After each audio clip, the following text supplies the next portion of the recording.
doesn't mean I don't like cheese. Damn right. I gotta have Brie's definitely on there. Fuck yeah. I'm a massive Munster cheese fan. Dude, in my head, like a Swiss and Munster were fighting it out for the 5th spot. The reason I like it's just my flavor profile. Like I like those kinds of, and then Gouda. Gotta love me some Gouda. Dude, smoky. Gouda, smoky Gouda. Ooh, like and those are like the artisan cheeses you get too. You ever get I like those to get from the real get cheese fancy. people? Yeah, Fuck man, yeah. that shit's good. I'll probably put blue cheese on there, and then You like a gorgonzola? It's like blue cheese, a little stankier. I don't mind the stank. Yeah, because that's good shit. Blue cheese is stanky. I go feta. I like some feta cheese. Oh, super versatile. Super versatile. I forgot like, feta. Feta in salad, Shit. feta on a burger. No, feta actually, on stop veggies. everything. You keep your feta. I'm throwing in goat cheese. Oh, that's an underrated one. People The goat. The goat. The goat of cheese is goat cheese. Goat cheese.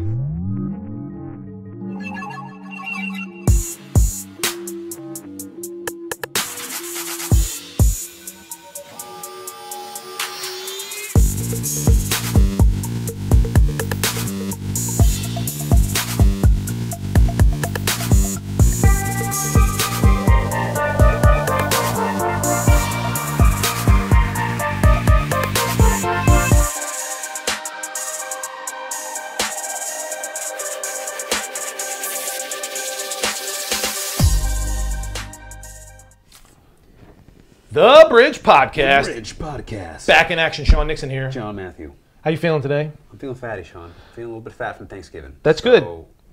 Really? Explain to me why that's good. So, the first thing right off the bat is adipose tissue, meaning body fat, and dietary fat that you eat are totally different fucking things. Eating fat will not make you fat. Necessarily. Ever. Right. Necessarily. Without a caloric surplus, without eating too much. And there are essential fatty acids that you need for all kinds of things. Body needs fat. Your body needs fat. It's delicious too. Fat is delicious. By the way, the right kinds. Get yourself some fats. I mean, the wrong kinds are delicious too, but they're also wrong. So don't. Can be. They can That's be. right. Although, when you set yourself up for eating well, I personally don't like candy and I was about to fried say, like foods. when you get into that, because a lot of your Good microbiome. I was about to say a lot of your liking is just like the habit of eating. And, 100%. So if you get in the habit of eating healthy, you'll just enjoy eating healthy. Like most people say, like I don't even like candy and stuff anymore after they go on like yeah, because it was just a program, man. Yep. Fats are super important. Hair, skin, nail, hormone, brain function. You need that A lot shit. of stuff going for fat. So what? Joint lubrication. Yeah, so fats get a bad rap. Right. For the reason you said is because the language basically, I have body fat and then there's dietary fat. Very different things. Yeah, it's like a homonym. It's fucking a misnomer completely. Yeah. So I mean, I guess before we dive into dietary fats, what is there's the type of fat that people don't like or Body fat? yeah, body fat, and there's two types of body fat. You can talk Sure. about, right? So there's I didn't even think we were going to go there. yeah. Well, we're doing it wild, baby. We're doing it live. We got your subcutaneous fat, which is the one most people are concerned with, right? Which is subcutaneous, break it down, just under the skin, basically. Which is funny because that's what you can see, but visceral fat is more dangerous Deep health-wise. shit. So yeah, visceral fat's the fat that collects around your organs. That's not good. And it's actually known to have its own... So subcutaneous fat is pretty benign. It doesn't really do much. It's just kind of there as an energy storage source. And people's bodies, depending on their genetics, will store it in different places because they get a lot of that one. Like, I want to get this fat specifically away from my hips or away from my belly. You can't really choose where you store fat or where you lose it from. It just kind of, your body decides where to go from. So, like, for me personally, the last place it goes, or the place it goes first, is like my lower abdomen area. Yep, you're not special. Yeah, it's most guys tend to have body fat accumulate in their stomach region, and women tend to have most in their hips. That's for biological purposes. That's not everybody. But subcutaneous fat doesn't really do much. But visceral fat can actually have its own like metabolic, can actually act like an organ in terms of what it does. In a bad way. In a bad way. So you don't want that shit around your liver. But I know most of you are concerned with subcutaneous fat. So I mean, we'll get to that and what to do about that. But that's the two main types of fat, really, in terms of your body fat. Dietary fat. And yeah, today we're not talking about any of that shit. Yeah, that's just like... We're talking about dietary fat that you eat that is delicious and good for you, because we're going to talk about good fats versus bad fats, good cholesterol versus bad cholesterol, and what they do within the body. Let's talk about types of fats. I mean, you got polyunsaturated, monounsaturated, saturated, and trans fats. Okay? So, polyunsaturated, you're looking at, these are good fats, essential fats, because you're talking about your omega-3s and your omega-6s. So you're talking about fatty fish and fish oil. You're talking about hemp and flax as far as our, plant-based omega-3, omega-6 sources. Yeah. And the good news is these guys are going to lower bad cholesterol, LDL. Not too much effect on good cholesterol, HDL, which is fine because we're going to get to other fat sources, but these are beautiful because they lower LDL. So should we go into cholesterol before I start talking about cholesterol with each fatty type? No, maybe let's get those like 4 main types of it. So then, monounsaturated fats, also essential, also delicious, also good for you, can raise HDL, good cholesterol, but also lowers LDL, so lowers bad cholesterol. So we're talking about your olive oil, nuts, your avocado, your nuts, certain seeds and stuff seeds and nut butters and stuff.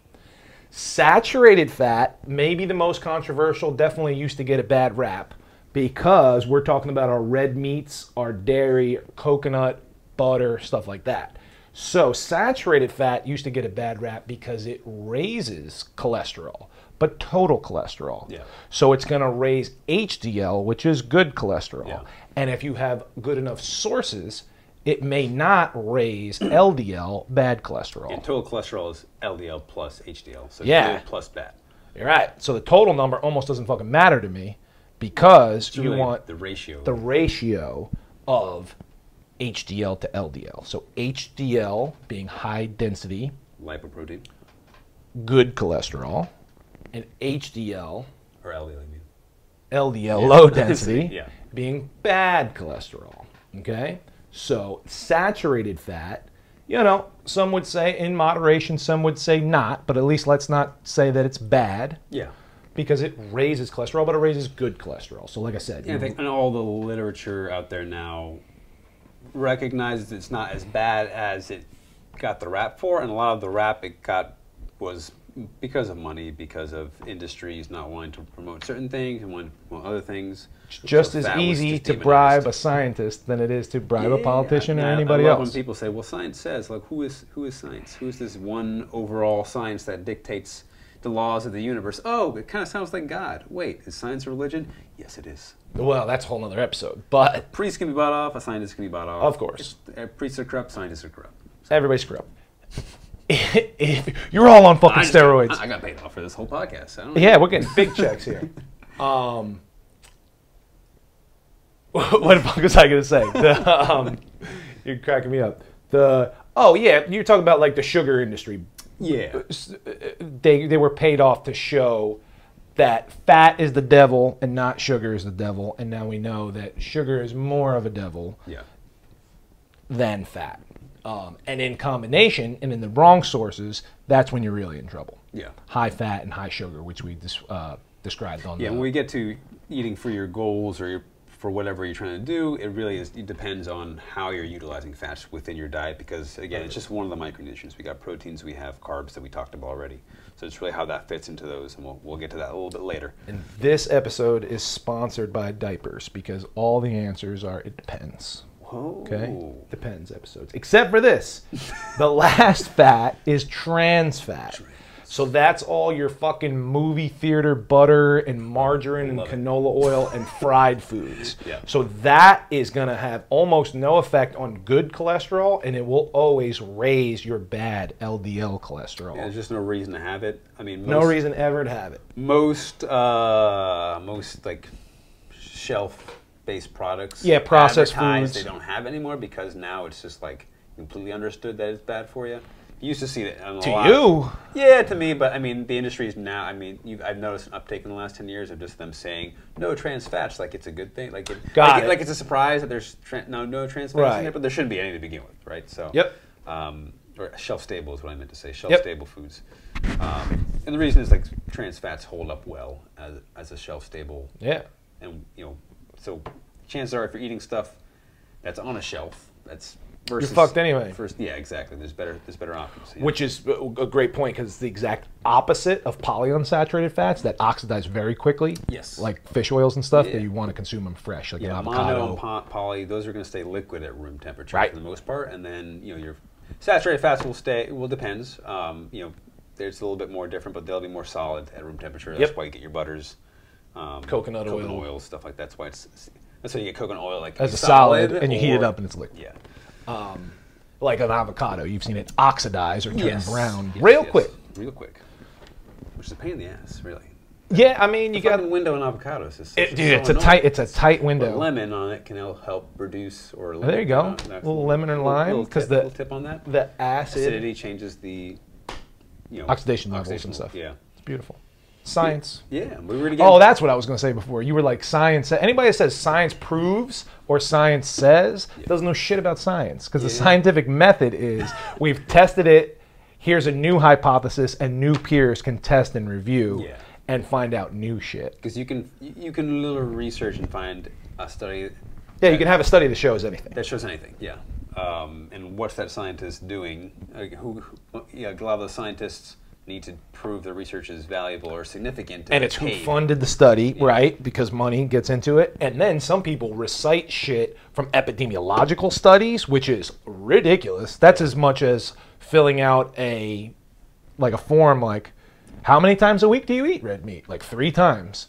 But then you're eating McDonald's and sugar and garbage and smoking cigarettes and not exercising. That's not taken into account. And then they come up with everybody that checked meat 3 times is fat, so red meat makes you fat. Most studies omit a lot of variables to get the results they want, or because they don't get the results they want because they omit so many variables, or it's in such a small window, or the significant data is like 0.12%, 0.5%, something that's that you would see and be like, that's not significant, but in science, in terms of values, would be significant if you know statistics at all. So anyway, that's just can't just read the headline, can't just read the abstract, question everything, think for yourself. Yeah, exactly. Cholesterol. You can touch on cholesterol a little bit more. So we talked about high density. Yeah, versus low density. So good versus bad. And this is what I got in my notes. HDL, good cholesterol, scrapes away unnecessary LDL from artery walls. Whereas LDL, bad cholesterol, does the opposite. It deposits excess cholesterol on artery walls. So once again, when somebody's like, my cholesterol's high, the doctor said my cholesterol's high, I go, slow down. Are you talking about HDL or LDL? Because you do want HDL, ideally, to be higher in a proper range, and LDL lower. So if your total cholesterol is high, I don't give a fuck. I want to see, more importantly, I was going to say more importantly, and maybe correct me, I want to see LDL held at bay. Yeah, because you need LDL. LDL is necessary. They're both necessary. It transports fats to cells for proper function.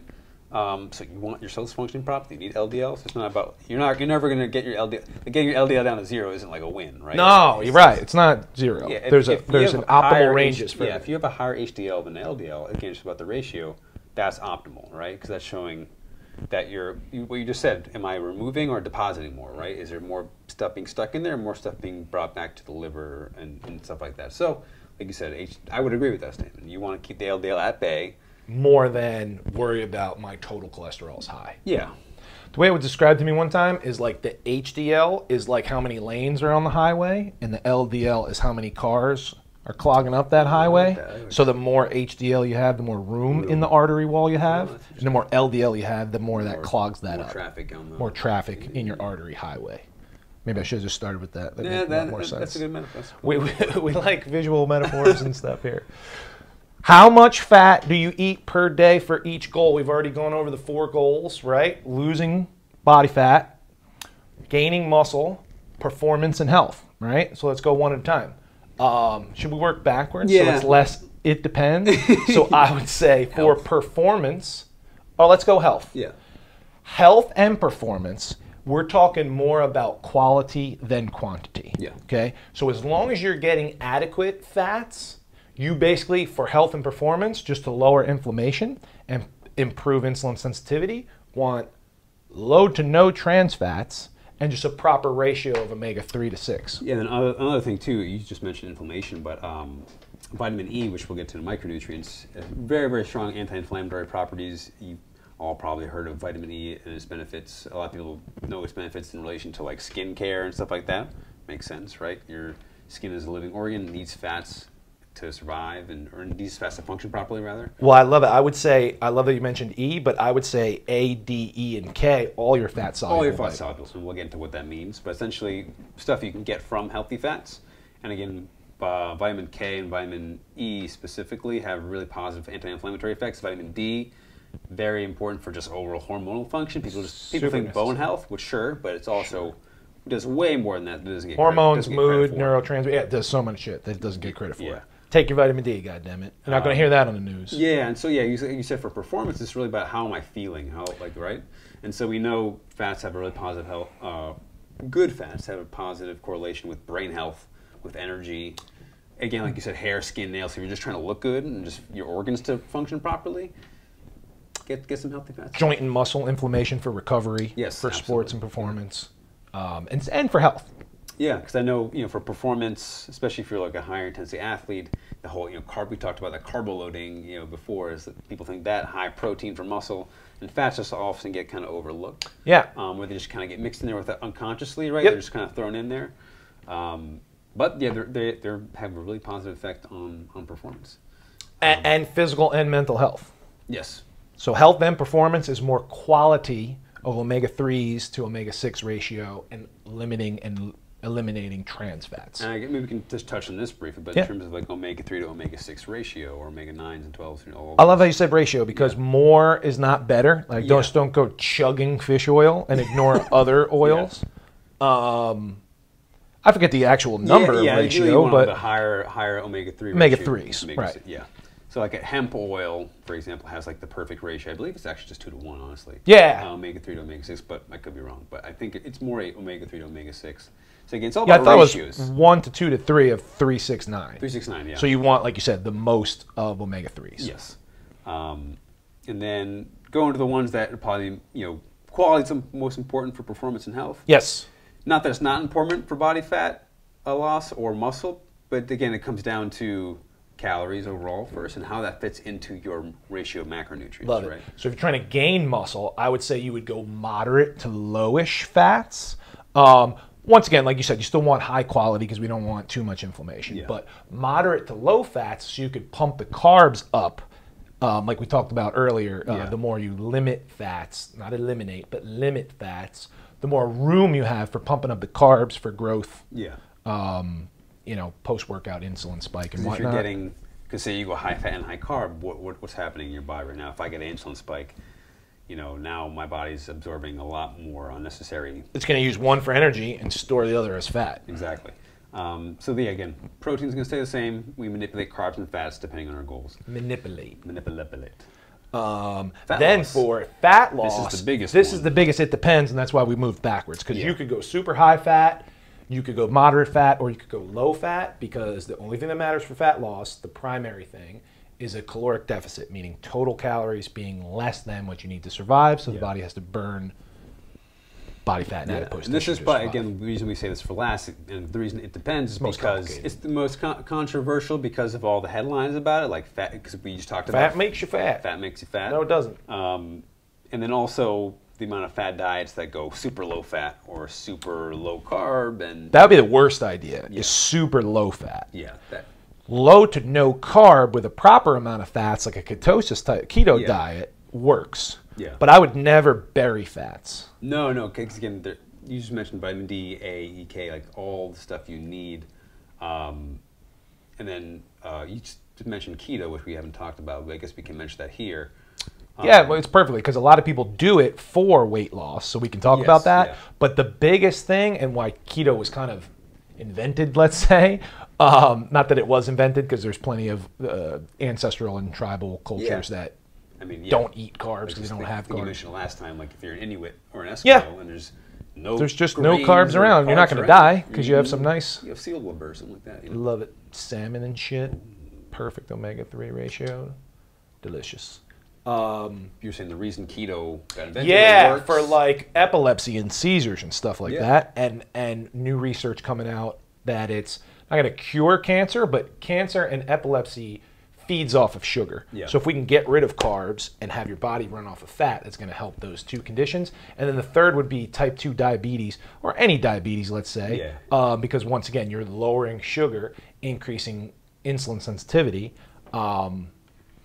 And so for health, those would be the three biggest ones: epilepsy, cancer, and diabetes. And then you mentioned this within there, that a high sugar diet has the potential to be highly inflammatory. Yeah. And inflammation, they're finding out now, so this is not just, it used to be kind of like a more holistic thing, but now hard Western science is finally kind of showing it in terms of data, is that inflammation is like the main cause of most diseases. Yeah, there's only one disease, really. It's acidity and inflammation. Yeah, which is right, and those symptoms, stress response. Yeah. Right, stress, inflammation, and acidity. Yeah, all related. Right, and then those symptoms turn into whatever, strep throat, cancer, whatever the fuck you got. Right, Parkinson's. It's all so. But if you just looked at someone's blood, you would see those things. You would see high inflammation.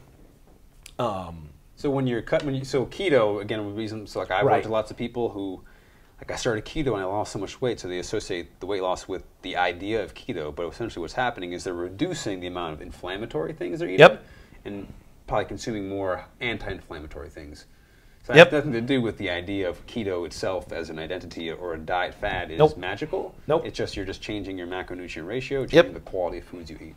So you're dumping inflammatory fluids, and then we already know for every gram of carb you eat, you hold 1.2 grams of water, so then you're dumping carbs, so you're peeing out all that water. Yeah. And then, like you said, if within that we've created a caloric deficit, that's great. So the benefit of keto for fat loss is, like you said, it jumpstarts a diet, which is nice. You see a big return on the scale as long as you know that it's not all fat right off the bat. Yeah. If your fat ratios are high enough, it's nice for muscle sparing. So if you're lifting heavy and have high enough healthy fats, you're not going to be burning through muscle in the absence of carbs. And then improves insulin sensitivity. So when you go back to eating carbs, you have a better chance of gaining muscle, let's say, and less spilling over into fat gain. So let's talk about the opposite spectrum, I guess, maybe going low fat, which is what most people, not most people. And real quick, a keto diet would be approximately 65% fat, less than 5% carbs, so no sugar, only fibrous carbs, and then whatever, 20 to 20, whatever's left, remainder protein. So super high fat. Healthy fats, lots of them, just enough protein, and low to no carbs at all. So your body, instead of running off of glucose, runs off of ketones, which is longer sustained energy and brain health and focus and function.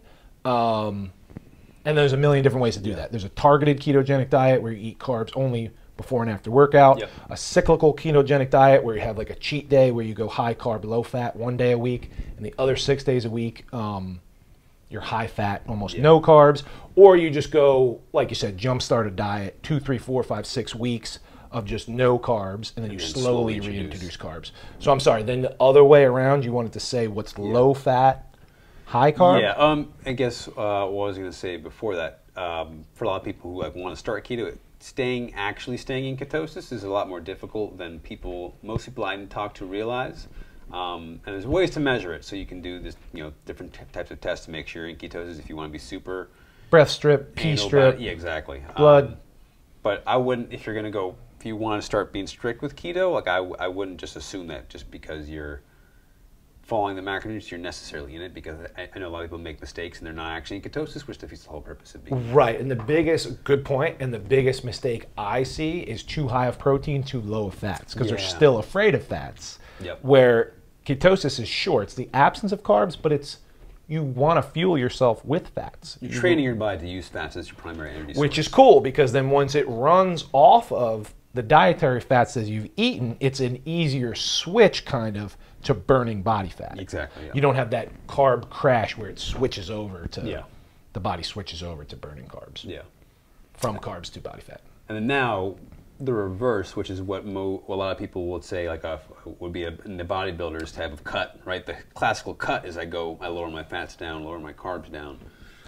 I use that as a tool for just a certain amount of time, like you said, at the very end of a bodybuilding diet where we've thrown health and performance out the window and it's only looks. Yeah. Because like I said, I want the minimum of fat, like a moderate at minimum for most goals.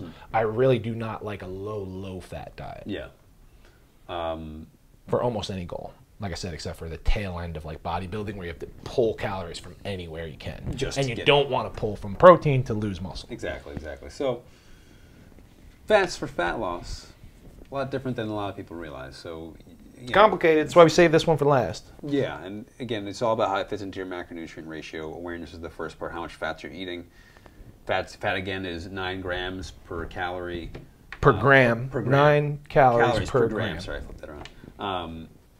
And so, for one, you're not going to, your fats, by that notion, if you're going to be on a traditional kind of that bodybuilder diet, or if you're going to include carbs at all, is going to be lower no matter what, just because carbs 4 calories per gram, and then fats 9 calories per gram. And then we touched on keto a little bit. What's some of your? We're going to go into maybe your favorite top 5. Top 5. Fat sources. Fats, yeah. I've been waiting for this because I fucking love. I'm a high fat guy to begin with, so fats. Even when I'm eating like balanced, I'm on the higher fat side. Yeah. I do love running keto diets where I get to keto before? Oh, many times, many times, and I use it as a tool, as a cyclical tool for, like I said, jump starting a diet or to just the beauty of it is for dieting, it just cuts out choices. So at night, when you fucking might be wanting a snack when you shouldn't, just because your insulin is fucking with you, you're not going to have that ups and downs mentally and hormonally and taste bud wise, because the fat is going to fill you up for longer, and then you might not need a snack late at night. And then even if you do, it's going to be a hard-boiled egg or a piece of cheese or something, and then you go right to bed. It's not going to be a whole fucking bowl of sugar. Exactly. So just eliminating choices helps people stick to a diet. Not that it's magic or whatever,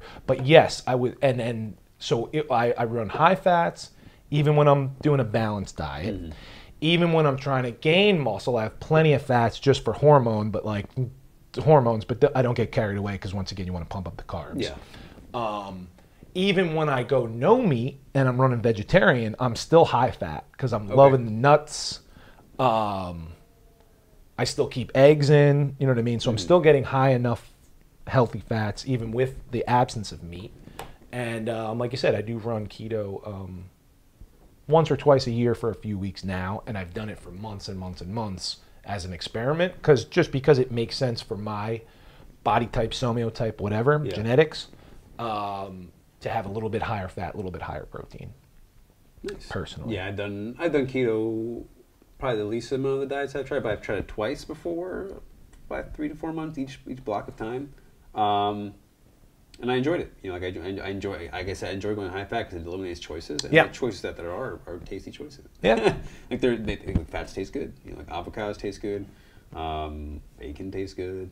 You know, like salmon, cheeses, all that stuff is stealing all my good fat sources. Oh, anyway, yeah. So we're doing top 5 fat sources. So I'm not going to mention some of the overlappies that I already did, like my red meat and my eggs and stuff like that, and like yogurt and whatnot, and fish. I had those in my protein sources. So even though they're carb and protein, I would put those as a fat. So like when people are like, peanut butter is good for protein, I'm like, that's a fat source. Calm yourself. So top 5 fat sources. I've thought this one out. Because the other 2 you sprung on me. These ones, I love me some fats. I'm prepared. So I know you're like, I want to say coconut, but if I was to get specific, I would say coconut like the meat. Coconut meat. Okay. Because you could say coconut milk. Yeah.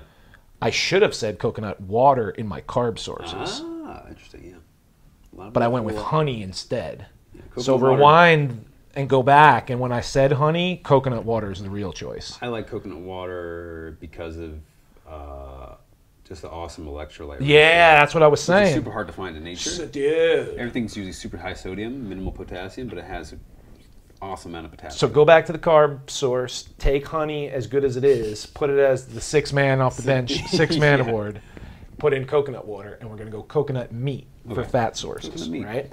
Second, we're going to go MCT oil, okay?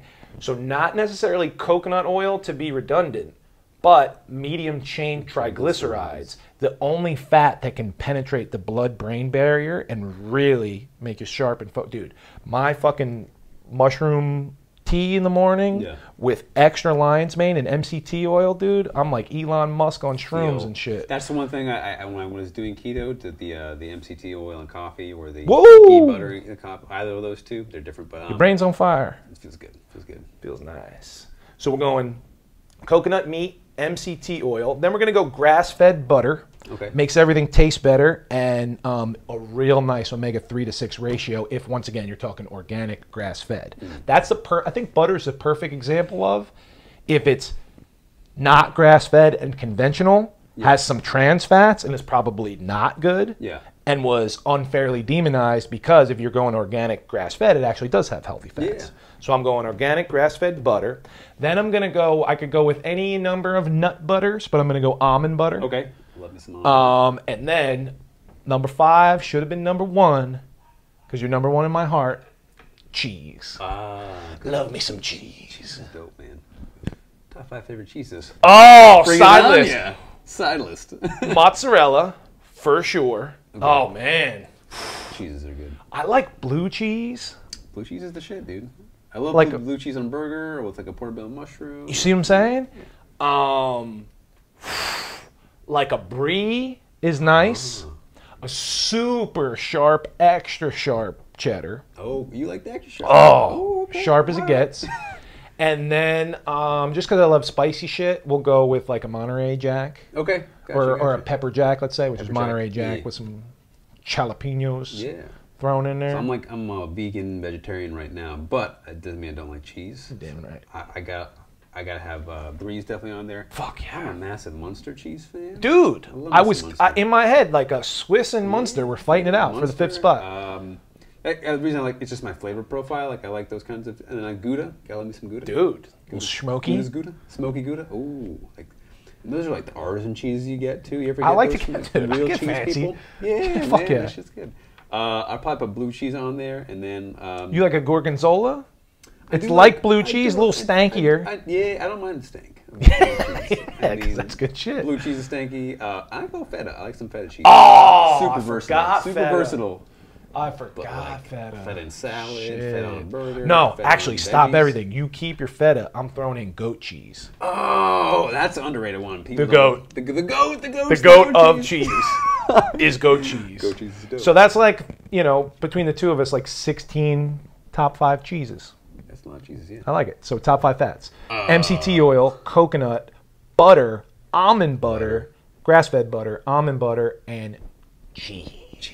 So, gun to my head, if you want a specific cheese, I'll say mozzarella. But I'm going cheese across the board. Ooh. All right, top 5 fat sources for me. Yes. I like, so this is a little bit of overlap, but hemp.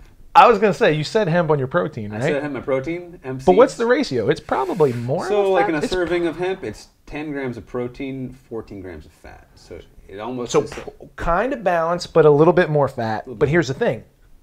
All the amino acids, so it's a complete protein. And a nice ratio of healthy fats. Yeah. It's almost like it's a miracle plant. What? So it's kind of like a supercharged version of a nut ratio, because nuts are usually like 6 to 7 grams of protein. I like that. With 12 to 14 grams of fat. This is a little more protein. Superfood. Yeah. I like chia. Nice. Chia seeds. They have just a good omega-3 ratio. Fuck yeah. High fiber, has some protein in there. And then I was gonna go coconut oil, because I like cooking with coconut oil. Fuck yeah.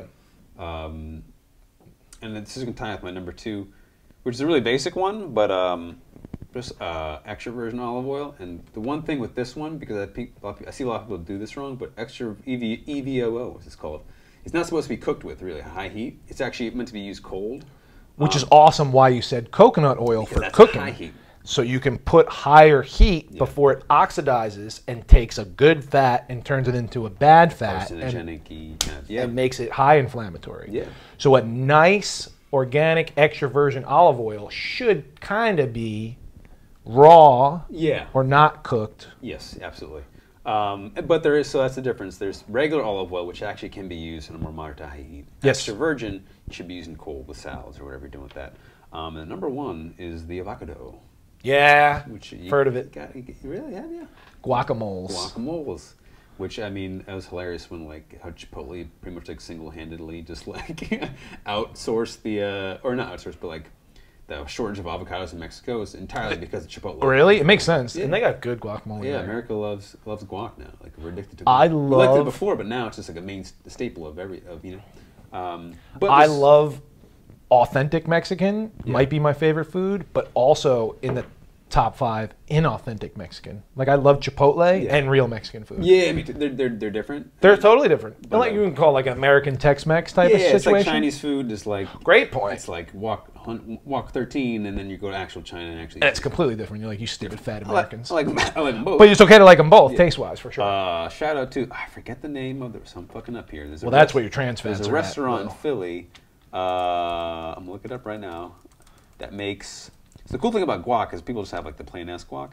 But there's like so many different ways you can make guac. Oh, yeah. Elvez is what I'm thinking of. Has delicious types of guac, like 7 or 8 different types of guac, I think. And they're all super unique and ridiculously good. Send me this. So if you're down in the Philadelphia area, check that shit out. Dude, I'll drive there for different types of guac. Yeah, because you thought guac was like, oh, I just have the usual guac, and they throw some stuff in there you wouldn't think to do. And I had guac with feta brilliant. the other day. I think They had like a Greek guac situation. Greek guac? Greek guac? That's Yep. dope.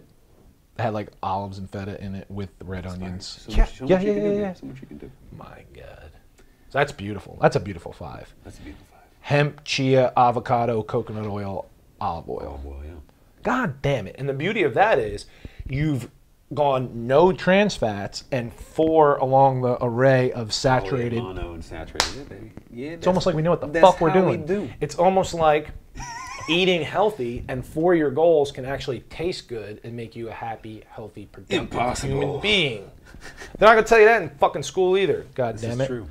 But don't be afraid of fats. Don't be fat. In the head? In the head, right. That's what I was thinking. Right.